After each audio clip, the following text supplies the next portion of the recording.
ಮಾಡಿದ್ದೀರಿ. ಇದೆಲ್ಲವೂ ಜನರಿಗೆ ಗೊತ್ತಿದೆ. ಹಾಗಾಗಿ ನೀವು ಯಾವುದೇ ಕಾರಣಕ್ಕೂ ಮುಂದಿನ ಚುನಾವಣೆಯಲ್ಲಿ ಮಾಡ್ತೀವಿ, ಈಗಾಗಲೇ 3 ಸರಿ ಮೋಸ ಮಾಡಿದಿರಿ, ನಿಮ್ಮ ಅಜೆಂಡಾ ನಮಗೆ ಗೊತ್ತಿದೆ. ಮುಂದೊಂದು ಸರಿ ನಾವು ಮಾಡ್ತೀವಿ ಅಂತಕ್ಕಂಥ ಮಾತನ್ನು ಹೇಳ್ಕೊಂಡು ನಮ್ಮ ಬೀದಿಗಳಿಗೆ ಅಥವಾ ನಮ್ಮ ಓಟ್ಗಳು ಕೇಳಕ್ ಬಂದ್ರೆ ನಿಮ್ಗೆ ಯಾವ ಶಾಸ್ತಿ ಮಾಡ್ತೀವಿ ಅಂತ ನಮ್ಮ ಜನರು ತೀರ್ಮಾನ ಮಾಡ್ತಾರೆ ಅಂತಕ್ಕಂಥ ಮಾತನ್ನು ಈ ಸಂದರ್ಭದಲ್ಲಿ ಹೇಳ್ತೇನೆ.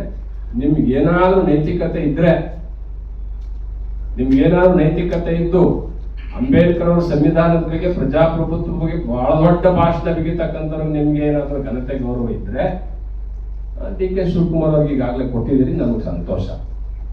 ಪಕ್ಷಕ್ಕೆ ದುಡಿದಿದ್ದಾರೆ, ಅವ್ರ ಕೂಲಿ ಸಿಕ್ಕಿದೆ. 2 ಸರಿ ಪಕ್ಷಕ್ಕೆ ದುಡಿದ ಅವ್ರ ಕೂಲಿ ಎಲ್ಲೋಯ್ತು? ಆ ಕೂಲಿನ 1 ವರ್ಷ ಇವರು ಕೊಟ್ಟು ಇನ್ನೊಂದು ವರ್ಷ ಅವ್ರಿಗೆ ಕೊಟ್ಟಿದ್ರೆ ನಿಮ್ ಗಂಟೆಯನ್ನು ಕಳ್ಕೊತಿದ್ರಿ. 1 ವರ್ಷ ಡಿ ಕೆ ಶಿವಕುಮಾರ್ ಅವರು ಕೊಟ್ಟು ಇನ್ನೊಂದು ವರ್ಷವನ್ನ ಅಸ್ಪೃಶ್ಯ ಸಮುದಾಯ, ಈ ಸಮುದಾಯ ಪದೇ ಪದೇ ಈ ಒಂದು ದಲಿತ ಮುಖ್ಯಮಂತ್ರಿಯಿಂದ ಮೋಸ ಹೋಗ್ತಿದೆ. ಅವ್ರು ಕೊಡೋಣ ಅಂತಕ್ಕಂಥ ತಾಯ್ತನ ನಿಮಗೆ ಬಂದಿಲ್ಲ ಅಂದ್ಮೇಲೆ ನೀವ್ ಯಾವ ಸೀಮೆ ಪ್ರಜಾಪ್ರಭುತ್ವ, ಸಂವಿಧಾನ, ಪೀಠಿಕೆಯನ್ನ ನೀವು ತಲೆ ಮೇಲೆ ಇಟ್ಕೊಳ್ತೀರಾ? ಹಾಗಾಗಿ ನೀವು ಬಾಯಲ್ಲಿ ಬೆಲ್ಲ ಇಟ್ಕೊಂಡು ಹೃದಯದಲ್ಲಿ ಕತ್ರಿ ಇಟ್ಕೊಂಡ್ರೆ ನಿಮ್ ಸರ್ಕಾರ ಉಳಿಯಲ್ಲ ಅಂತಕ್ಕಂಥ ಎಚ್ಚರಿಕೆಯ ಸಂದರ್ಭ ಕೊಡ್ತಾ, ನಾವು 12ನೇ ತಾರೀಕು ವಿಜಯ ಫ್ರೀಡಂ ಪಾರ್ಕ್ ನಲ್ಲಿ ನಾನು ಇನ್ನೂ ಹಲವಾರು ಹಿರಿಯ ಗಣ್ಯರಿದ್ದಾರೆ, ಅವನ್ನೆಲ್ಲ ಸೇರಿಸಿ ಸಭೆ ಮಾಡಿ ನಿರ್ಧಾರಕ್ಕೆ ಬರ್ತೀವಿ. ಹೋರಾಟವನ್ನ ಮಾಡಿ ನಿಮ್ಮನ್ನ ಎಚ್ಚರಿಸ್ತೀವಿ. ನೀವು ಎಚ್ಚರ ಆಗ್ಲಿಲ್ಲ ಅಂದ್ರೆ ನಮಗೆ ಬದಲಾವಣೆ ಗೊತ್ತು, ಬದಲಾಯಿಸೋದು ಗೊತ್ತು ಅಂತಕ್ಕಂಥ ಎಚ್ಚರಿಕೆಯನ್ನು ಕೊಡ್ತಾ ಇದ್ದೀನಿ. ಕೊಡಿ, ನಾನು ವಿರೋಧ ಮಾಡ್ತಾ ಇಲ್ಲ ಅವ್ರನ್ನ. ಆದ್ರೆ ಒಂದು ಹಿರಿತನಕ್ಕೆ ನೀವು ಮಸಿ ಬಿಡಿತಕ್ಕಂಥದ್ದು ಮತ್ತೆ ಅವ್ರನ್ನ ಕತ್ತಿಸತಕ್ಕಂಥ ಕೆಲಸವನ್ನ ನೀವು ಮಾಡಿಬಿಟ್ರೆ ನಮ್ಮ ಪರಿಸ್ಥಿತಿ ಏನಾಗಬೇಕು?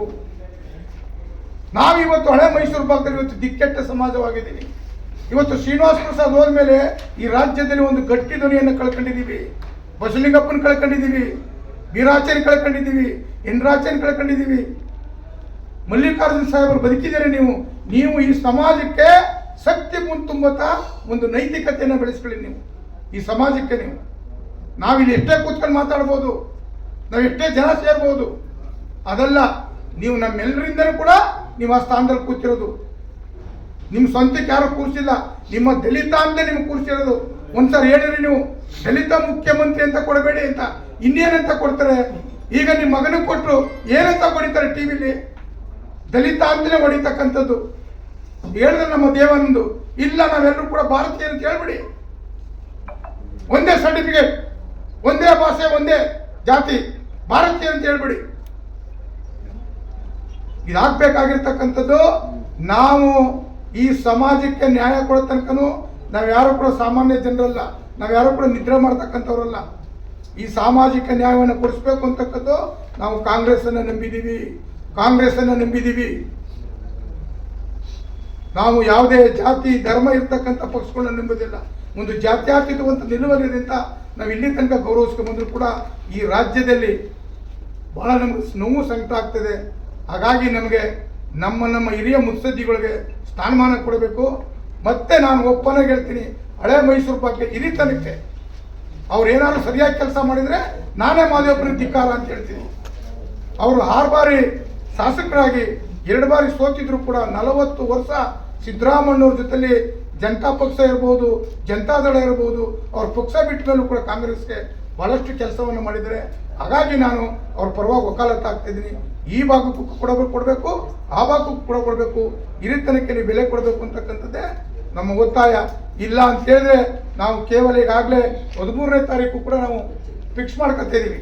ನಮ್ಮ ಚಳವಳಿಯನ್ನು ರಾಜ್ಯಾದ್ಯಂತ ಒಂದು ದೊಡ್ಡ ಚಳವಳಿ ಮೂಲಕ ಒಂದು ಆಳುವಂಥ ಸರ್ಕಾರಕ್ಕೆ ಎಚ್ಚರಿಕೆ ಕೊಡ್ತಕ್ಕಂಥ ಕೆಲಸವನ್ನು ಮಾಡ್ತೀವಿ ಅಂತಕ್ಕಂಥ 12ನೇ ತಾರೀಕು 12/6/2026 ಇಡೀ ರಾಜ್ಯಾದ್ಯಂತ ನಾವು ಒಂದು ದೊಡ್ಡ ಚಳವಳಿಯನ್ನು ಕೂಡ ಈ ಒಂದು ಬೆಂಗಳೂರಿನಲ್ಲಿ ನಾವು ಮಾಡಬೇಕು ಅಂತಕ್ಕಂಥ ಕೇಂದ್ರ ಸ್ಥಾನದಲ್ಲಿರ್ತಕ್ಕಂಥದ್ದು ನಮ್ಮೆಲ್ಲರ ಒತ್ತಾಯವಾಗಿದೆ. ಇಷ್ಟನ್ನು ಹೇಳ್ತಾ ನನ್ನ ಮಾತಿಗೆ ವಿರಾಮ ಹೇಳ್ತಿದ್ದೀನಿ. ಜೈ ಭೀಮ್, ಜೈ ಭಾರತ್, ನಮೋ ಬುದ್ಧಾಯ. ಏನಿವತ್ತು ಸ್ವಾಮೀಜಿಯವರ ನೇತೃತ್ವದಲ್ಲಿ ನಾವು ಮಾಧ್ಯಮದವ್ರನ್ನ ಇವತ್ತು ಪ್ರೆಸ್ ಮೀಟ್ ಕರೆದಿದ್ದೀವಿ. ಅದನ್ನು ನೀವು ಹೆಚ್ಚು ಪ್ರಚಾರ ಮಾಡ್ತೀರಾ ಅಂತೇಳಿ ನಾವು ಅನ್ಸ್ಕೊಂಡಿದ್ದೀವಿ.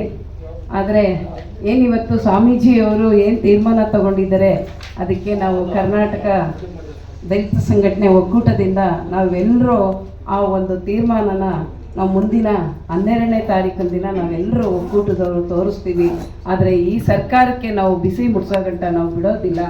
ನಾವೇನು ಇವತ್ತು ಮಾಜಿ ಮುಖ್ಯಮಂತ್ರಿಗಳು ಸಿದ್ದರಾಮಯ್ಯವರು ಏನು ಭರವಸೆ ಕೊಟ್ಟಿದ್ರು ಎಚ್ ಸಿ ಮಾದೇವಪ್ಪ ಅವ್ರಿಗೆ, ಅದನ್ನು ಅವರು ಕೈ ಬಿಟ್ಟಿದ್ದಾರೆ.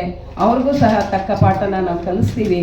ನಾವು ಯಾರು ಇವತ್ತು ಕುರಿಗಳಲ್ಲ, ನಾವು ರಕ್ತ ಬೇಕಾದ ಚೆಲ್ತೀವಿ, ಆದರೆ ನಾವು ಸರ್ಕಾರಕ್ಕೆ ನಾವು ಪಾಠ ಕಲಿಸ್ತೀವಿ ಅಂತ ಹೇಳ್ತಾ ಏನು ಇವತ್ತು ಸ್ವಾಮೀಜಿಯವರು ಒಂದು ನಿಲುವನ್ನು ತಗೊಂಡಿದ್ದಾರೆ. ಅದಕ್ಕೆ ನಾವೆಲ್ಲರೂ ಇಡೀ ಕರ್ನಾಟಕದಂಥ ದಲಿತ ಸಂಘಟನೆಗಳು 101 ಜಾತಿಗಳು ಸೇರಿ ಇವತ್ತು ಕಾರ್ಯಕ್ರಮದಲ್ಲಿ ನಾವೆಲ್ಲರೂ ಭಾಗಿಯಾಗ್ತೀವಿ ಅಂತ ಹೇಳ್ತಾ, ಏನು ಮಾಧ್ಯಮದವರು ಈ ಕಾರ್ಯಕ್ರಮದಲ್ಲಿ ಎಲ್ಲರೂ ಭಾಗವಹಿಸಿದ್ದೀರಾ, ತಮಗೆಲ್ರಿಗೂ ಈ ಒಂದು ಸಂಘಟನೆಯಿಂದ ತಮಗೆ ಧನ್ಯವಾದಗಳು.